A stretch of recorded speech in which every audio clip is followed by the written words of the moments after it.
Today, we're going to talk about a promise made to almost every single child on the planet. It's a promise that's written into the most widely accepted human rights treaty in all of history, the Convention on the Rights of the Child. I mean, just think about it for a second. Can you imagine getting 196 countries, we're talking pretty much every nation on Earth, to agree on anything? Well, they did. And they all made the exact same promise to every child living within their borders. This isn't some nice idea, it's a reality. So, what exactly is this incredibly powerful, universal promise? All right, so here's our roadmap. First, we'll break down what this promise is all about. Then, we'll dive into the 4 core principles that act as its moral compass. After that, we'll see how these big ideas actually work in the real world, from fighting child labor to totally changing how we think about charitable giving. And finally, we'll get real about the challenges, the gap between the promise and what's actually happening on the ground. Okay, let's get right into it. We're starting with the promise itself. And you have to understand this isn't just any agreement. This is, hands down, the most widely accepted human rights treaty in the history of the world.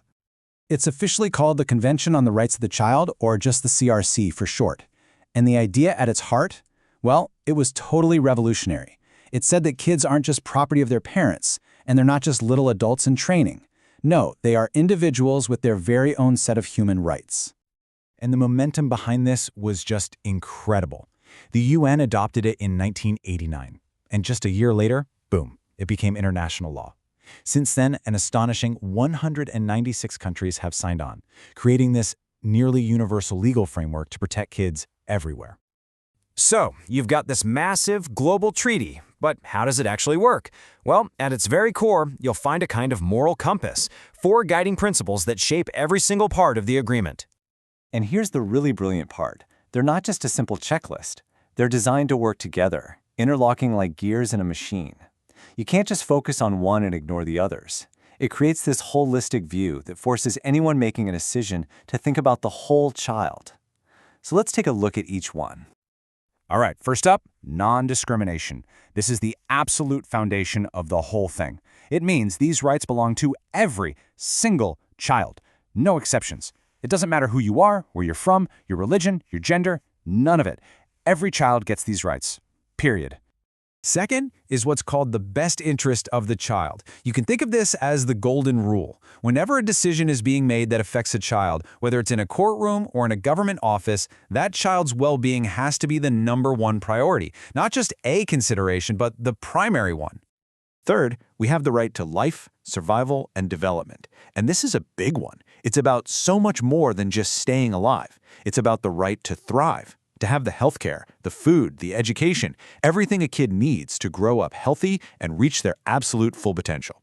And finally, number 4, and this is so important, respect for the views of the child.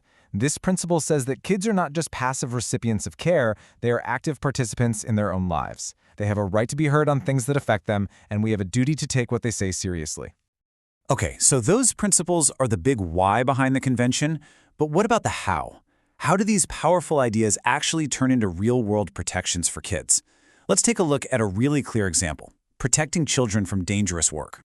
To do this, we're going to zoom right in on one specific rule in the treaty. It's called Article 32, and it's all about keeping kids safe from economic exploitation. And right here you can see the legal teeth of the CRC. The language is crystal clear. It says countries must protect children from any work that's dangerous or gets in the way of their schooling. And notice that wording. This isn't a polite suggestion. It's a binding legal obligation.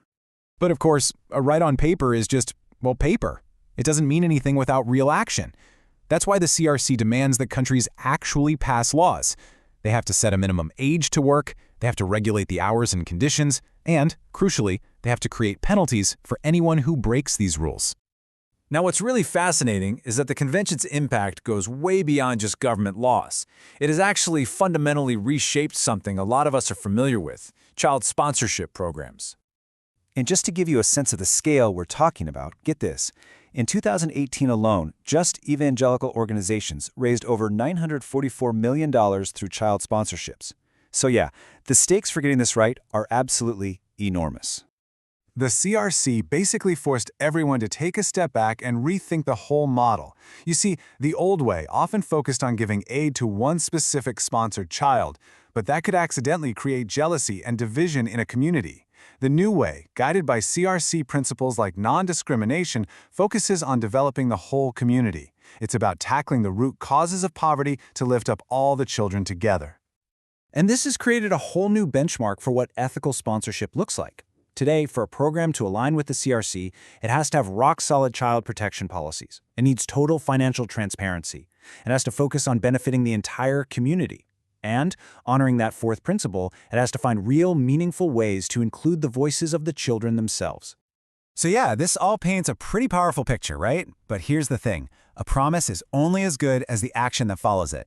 And that brings us to our last, really crucial question. What's the gap between the promise of the CRC and the day-to-day reality for kids around the world?